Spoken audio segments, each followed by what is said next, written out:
Welcome friends. हम बहुत पहले ही हम लोग जान चुके हैं कि रिप्रोडक्शन जितने भी सारे ऑर्गेनिज्म का होता है वह दो तरीके से होता है, एक असेक्सुअल रिप्रोडक्शन, एक सेक्सुअल रिप्रोडक्शन। तो असेक्सुअल रिप्रोडक्शन में आज देखेंगे तो सबसे पहले तो हम ये फिजन मेथड जान चुके हैं जिसमें इरेगुलर बाइंडी फिजन, मल्टीपल फिजन दोनों जान चुके हैं। बर्डिंग में भी एक्सटर्नल तरीके से होता है, इंटरनल तरीके से बर्डिंग होता है, ये भी जान चुके हैं। और देखेंगे तो स्पोर फॉर्मेशन के बारे में भी जान चुके हैं, उसके बाद फ्रेगमेंटेशन, डिजेनरेशन के बारे में जान चुके हैं। और आज का जो हम लोग का टॉपिक रहेगा वह वेजिटेटिव प्रोपागेशन के बारे में रहेगा। तो वेजिटेटिव प्रोपागेशन के बारे में यहाँ पर देखेंगे तो यह दो तरीके से होता है वेजिटेटिव प्रोपागेशन। तो यहाँ पर वही चीज़ के जान लेते हैं वेजिटेटिव प्रोपागेशन। आज छठा मेथड हम लोग को जानना है वेजिटेटिव प्रोपागेशन के बारे में। प्रोपागेशन यह दो तरीके से होता है, एक होता है नेचुरल मेथड, नेचुरल तरीके से, और एक होता है आर्टिफिशियल तरीके से जो वेजिटेटिव प्रोपागेशन होता है। वेजिटेटिव प्रोपागेशन का ही मतलब होता है कि वनस्पति जितने भी सारे पेड़ प्लांट में उसमें किस प्रकार से नया प्लांट आता है, तो किस प्रकार से था तो वही जानेंगे। तो आर्टिफिशियल वाला तरीका हम नेक्स्ट लेक्चर में जानेंगे। आज हम जानेंगे नेचुरल वेजिटेटिव प्रोपागेशन के बारे में। तो नेचुरल वेजिटेटिव प्रोपागेशन में देखेंगे तो इसमें टोटल होता है ये सभी मेथड के द्वारा। एक बाय रूट के द्वारा वेजिटेटिव प्रोपागेशन हो सकता है, उसके बाद देखेंगे वेजिटेटिव प्रोपागेशन बाय स्टेम के द्वारा भी हो सकता है, या वेजिटेटिव प्रोपागेशन लीफ के द्वारा हो सकता है, या वेजिटेटिव प्रोपागेशन होता है बाय बुलबिल्स के द्वारा। तो ये सभी देखेंगे तो नेचुरल वेजिटेटिव प्रोपागेशन में। आर्टिफिशियल में देखेंगे तो नेक्स्ट लेक्चर में जानेंगे। फिर भी इसमें देख लेते हैं, ये लेयरिंग के बारे में हम नेक्स्ट लेक्चर में जानेंगे। फिर उसके बाद देखेंगे ग्राफ्टिंग, उसके बाद फिर टिश्यू कल्चर, ये हम नेक्स्ट लेक्चर में जानेंगे। अभी हम सिर्फ जान लेते हैं बाय रूट के द्वारा, बाय स्टेम के द्वारा, बाय लीफ के द्वारा, बाय बुलबिल्स के द्वारा वेजिटेटिव प्रोपागेशन किस प्रकार होता है। तो देखेंगे तो सबसे पहले बाय रूट के द्वारा, ये तो हम आगे जानेंगे। तो इसका कोई टाइप नहीं है, केवल रूट के द्वारा हो जाता है। लेकिन देखेंगे तो जो बाय स्टेम के द्वारा जरूर होता है इसमें वेजिटेटिव प्रोपागेशन, जो अलग अलग तरीके से होता है।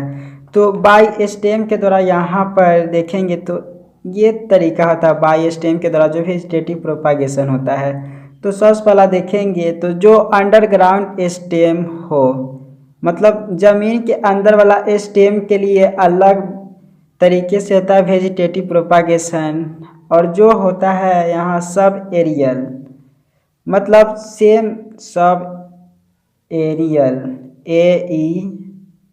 AERIAL, तो सब एरियल तरीका हो गया। मतलब वैसा जो यहाँ पर जमीन भी हो और इसी के पास में यहाँ पर देखेंगे ये सपोज कि मिट्टी है और मिट्टी के करीब में ही देखेंगे तो ये वाला पार्ट को हम सब एरियल स्टेम कहते हैं। और होता है एरियल जो यहाँ पर कोई धरती हो और इसके ऊपर वाला स्टेम, ये वाला पार्ट जो धरती के कुछ ऊपर वाला पार्ट जो रहता है स्टेम, उसको हम एरियल स्टेम कहते हैं। तो ये स्टेम के द्वारा होता है तीन तरीके से, एक अंडरग्राउंड, एक सब एरियल और एक एरियल।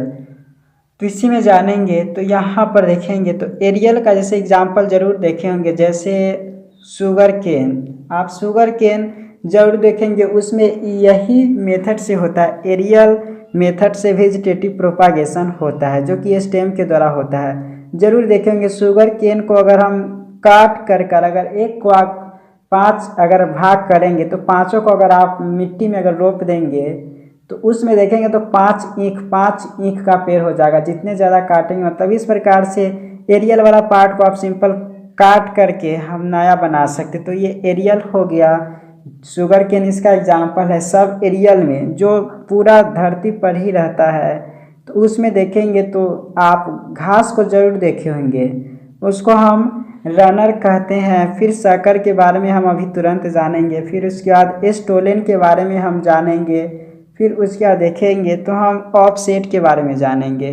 तो ये सब एरियल मेथड से होता है, मतलब धरती के सटे भाग में वेजिटेटिव प्रोपागेशन होता है, मतलब नए पौधा बनता है। अब अंडरग्राउंड स्टेम में देखेंगे तो कौन कौन से मेथड में होते हैं। तो वो जान लेते। तो ये सबसे पहले देखेंगे तो राइजोम जो कि अंडरग्राउंड धरती के अंदर होता है। जैसे आप जरूर देखेंगे हल्दी के आप देखेंगे तो वो धरती के अंदर रहता है। फिर उसके बाद देखेंगे तो कॉर्न, फिर उसके बाद देखेंगे तो ट्यूब्यूल, फिर उसके बाद देखेंगे तो बल्ब।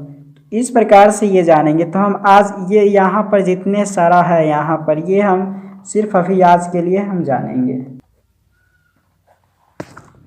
तो इससे यहाँ पर देख रहे हैं कि वेजिटेटिव प्रोपागेशन, तो इसमें आप तो जान चुके हैं कि एक बाय रूट के द्वारा भी वनस्पति वेजिटेटिव प्रोपागेशन, वेजिटेटिव मतलब ही होता है वनस्पति जनक।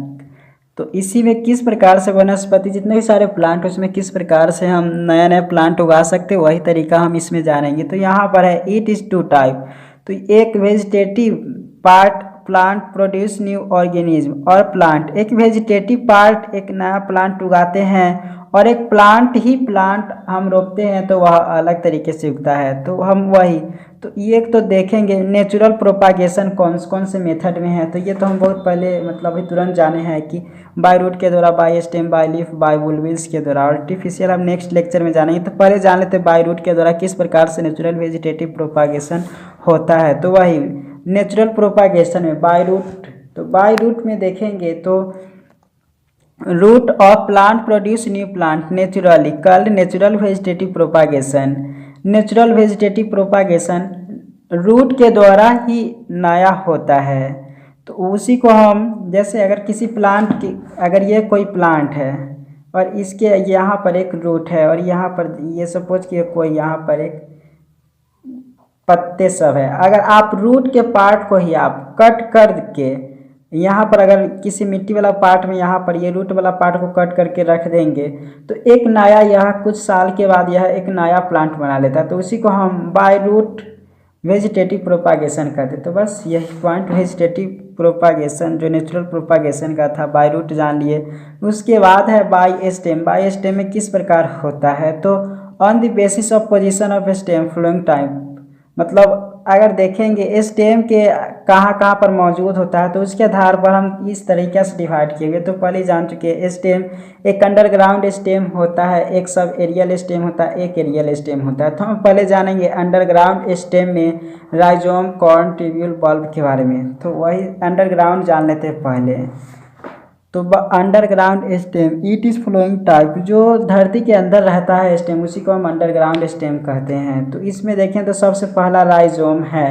तो राइजोम में है कि birds and scaly leaf present at node of stem, those bird help in formation of new plant, कि वह सा जो धरती के अंदर होता है बर्ड्स उसमें रहता है या स्केली लीफ शामिल रहता है। ये जैसे यहाँ पर एक प्रकार से कोई प्लांट का पार्ट है और इसी के ऊपर कोई एक बर्ड निकला हुआ हो या स्केली लीफ निकला हुआ हो। स्केली लीफ इस प्रकार से होता है, स्केली कांटे नुमा। तो ये वाला पार्ट देख रहे हैं या ये वाला पार्ट क्या ये वाला पार्ट, यही आगे चलकर एक नया फिर से एक कोई बना देता है प्लांट। तो उसी को हम अंडरग्राउंड स्टेम के राइजोम वाला पार्ट कहेंगे। तो वही लिखा हो birds and stem, birds and scaly leaf present at node, node वाला पार्ट पर मौजूद होता है। ऐसा जैसा कि देखेंगे हम डायग्राम में भी देख रहे हैं कि ये वाला पार्ट जो मतलब यहाँ पर टर्मेरिक या जिंजर जो हल्दी वाला पार्ट में देखें तो ऐसा ही होता है। तो यही वाला पार्ट को हम कहते हैं राइजोम फॉर्मेशन। तो राइजोम के द्वारा ये होता है। तो ये लिखा हो birds and scaly leaf present at node of stem, those bird help in formation of new plant, वही बर्ड एक नया प्लांट को बनाने में मदद करते हैं इन फेवरेबल कंडीशन। फेवरेबल कंडीशन उसके लिए होना चाहिए। जैसे एग्जांपल जिंजर टर्मेरिक में राइजोम के द्वारा नया होता है, उसमें नया बड बनता है तो उसके द्वारा ये नया प्लांट बन जाता है उसी का। अब सेकेंड यहाँ पर है तो ये कॉर्न वाला मेथड हम जानेंगे जो कि अंडरग्राउंड स्टेम का ही पार्ट है।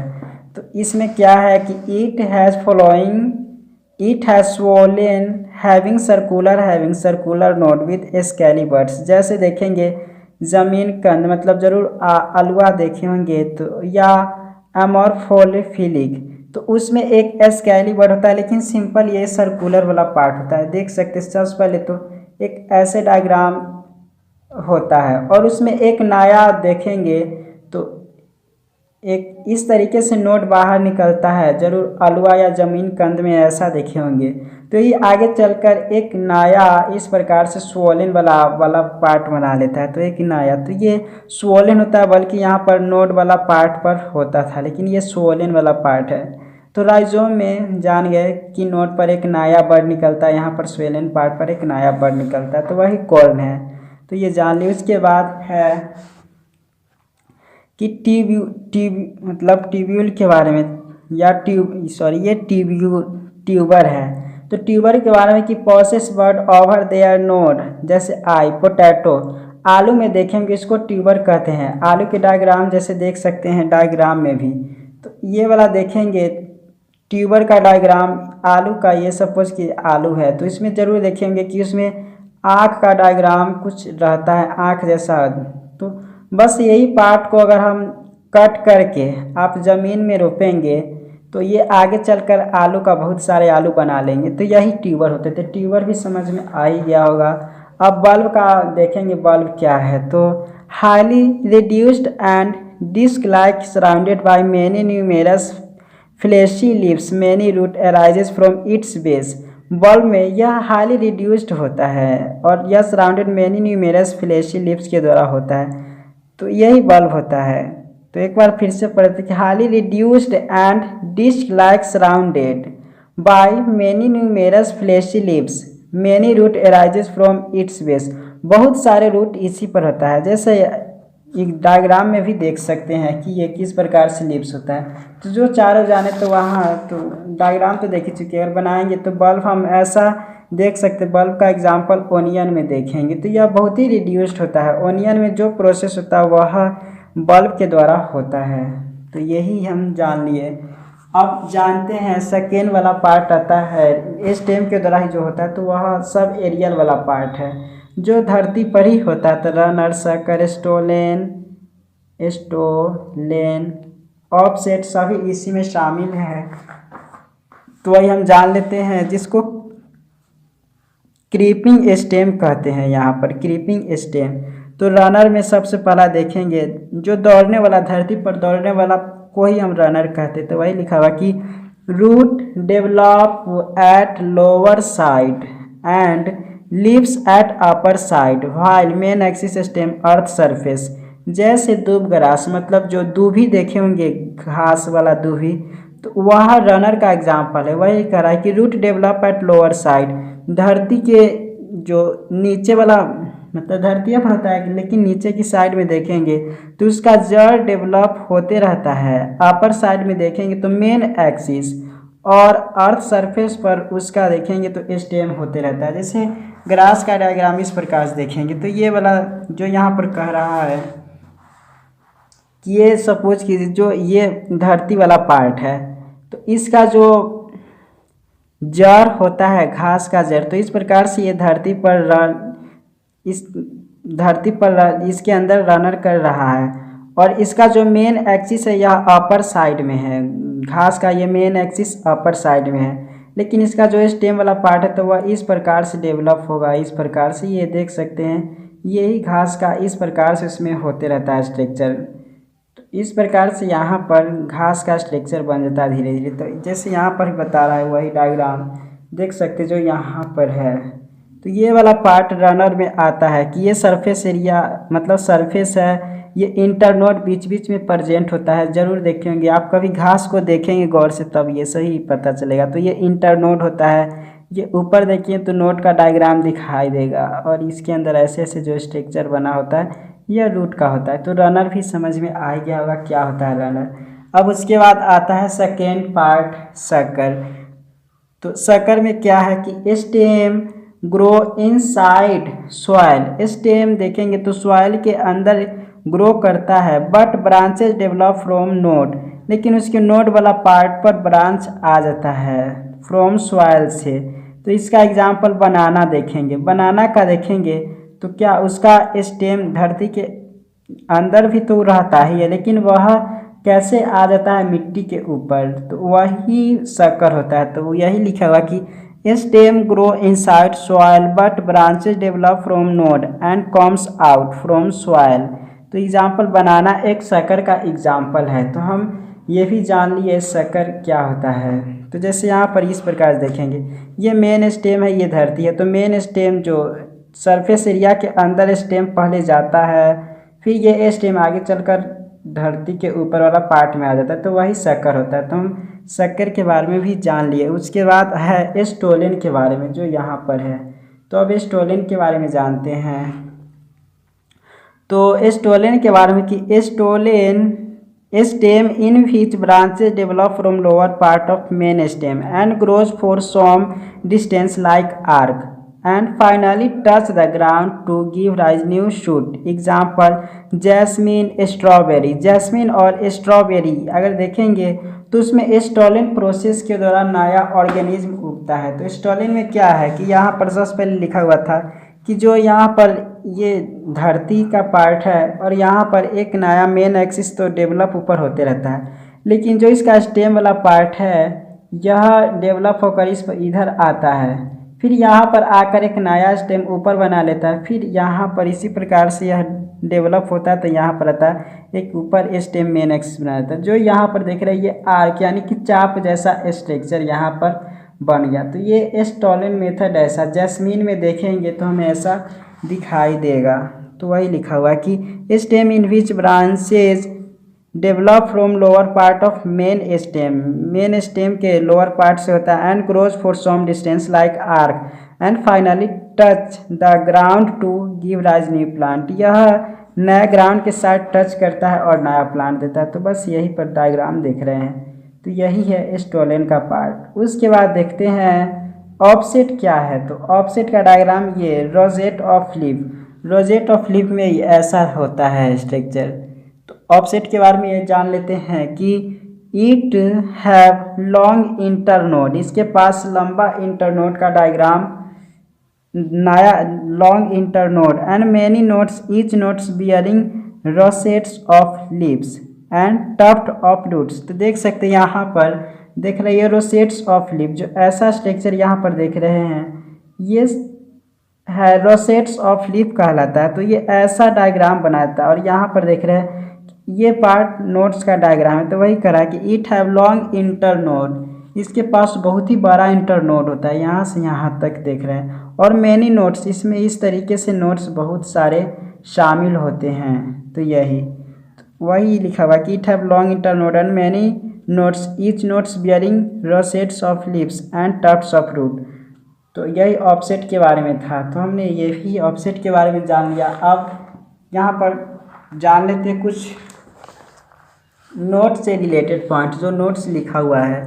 तो नोट ये तो जानते होंगे, जो water hyacinth, water hyacinth called as terror of Bengal which drain oxygen from water. Water hyacinth के बारे में ये है कि ये वाटर हाइसिंथ एक ऐसा देखेंगे तो यह है जो टेरर ऑफ बेंगल कहते हैं, मतलब जैसे यह पानी में ग्रो हुआ तो यह ऑक्सीजन को पानी में से लेने लगा, जिसके कारण बहुत सारी मछलियाँ उसमें मर गई थी। तो यही वाटर हाइसिंथ के बारे में है। अब उसके बाद आता है एरियल स्टेम। तो हम तो ये दोनों प्रोसेस के बारे में जान चुके हैं। नेचुरल प्रोसेस में बाय रूट जान चुके, बाय स्टेम में हम राइजोम, कॉर्ड, मतलब ट्यूबर के बारे में, बल्ब के बारे में, उसका रनर, सर्कल, स्टोलेन, ऑफसेट, ये सभी जान चुके हैं। आप जानेंगे हम एरियल के बारे में। तो यही एरियल स्टेम में है long internode and many nodes which contains bird and produce new plant aerially. Aerially method के द्वारा यह नया प्लांट पैदा करता है। तो ये तो पहले जान चुके हैं। जैसे शुगर केन का ऐसा एग्जाम्पल हमें देखने को मिला। शुगर केन में ऐसी मेथड से होता है। ये इंटरनोड का ईख जरूर देखे होंगे और इसमें बर्ड बाहर निकलते रहते हैं। ये ईख का डायग्राम सपोज ये सब उसमें लीफ का, और इसमें देखेंगे तो इंटरनोड बहुत सारे नोड्स होते हैं और इंटर नोड्स भी होते हैं। तो ये आगे चलकर ये सपोज ये नोड का डायग्राम है, यही पार्ट आगे चलकर एक नया ईख का बनाता है डायग्राम। तो वही लिखा हुआ है। ये बर्ड भी इसमें कहीं कहीं देखेंगे तो निकला रहता है थोड़ा थोड़ा। तो इंटर नोड, बर्ड नोड, ये सभी तो जान चुके। रियल स्टेम सिंपल है, जैसे शुगर केन का एग्जाम्पल लिख सकते हैं यहाँ पर। Sugar cane. तो ये हो गया। अब उसका जान लेते हैं बाय लीफ, मतलब ये भी तो जान चुके बाय लीफ के द्वारा किस प्रकार से इसमें डिवीजन होता है किसी प्लांट में। तो plant develop adventitious buds for vegetative propagation, जैसे ब्रायोफाइलम। ब्रायोफाइलम में देखेंगे तो यहाँ पर इस प्रकार से पत्ते के ऊपर ही पत्ते का एक नया प्लांट उग जाता है। ऐसा आप रियल लाइफ में भी देखें अगर गौर करते होंगे कोई प्लांट का। तो इस प्रकार से सपोज कि यहाँ पर एक लीफ का डायग्राम है, तो इस प्रकार से यहाँ पर लीफ है, तो इसी के ऊपर एक नया बन जाता है। फिर आगे चलकर ये पार्ट है तो एक नया प्लांट बना लेता है। तो यही पत्ते के ऊपर ही नया इस तरीके से डायग्राम बन जाता है। तो यहाँ पर देख रहे हैं यही वाला बाय लीफ के द्वारा था, ऐसा ब्रायोफाइलम में होता है। अब जान लेते हैं बल्बिल्स क्या होता है। बल्बिल्स देखेंगे तो they are modified flower which is fleshy buds and function as very propagules. Example agave pineapple. Agave pineapple में देखेंगे तो यहाँ पर बहुत सारे ये वाला पार्ट देखेंगे तो यही एगेव का ये पूरे डायग्राम है और इसमें ये बल्बिल्स है। यही आगे चलकर एक नया एगेव या नया बना लेता प्लांट। तो बल्बिल्स वही है कि दे आर मॉडिफाइड फ्लावर, ये मॉडिफाइड फ्लावर अच्छे से मॉडिफाइड हो चुका हुआ ये फ्लावर का डायग्राम है, ये एगेव का डायग्राम है। विच इज फ्लैशी, ये फ्लैशी होता है एंड फंक्शन एज वेरी प्रोपाग्यूल्स, ये प्रोपागेट कर कर नया प्लांट बना लेता है। तो ये हो गया। अब हम यहाँ पर ये तीनों जान लिए, बाय लीफ के द्वारा भी जान लिए, ब्रायोफाइलम बाय बुलबिल्स के द्वारा जान लिए, एगेव पाइनएप्पल में ऐसा होता है, बाय बुलबिल्स में जान लिए। अब हम आर्टिफिशियल के बारे में हम नेक्स्ट लेक्चर में जानेंगे। तो आज के लिए इतना ही रहने देते हैं। Thank you for watching.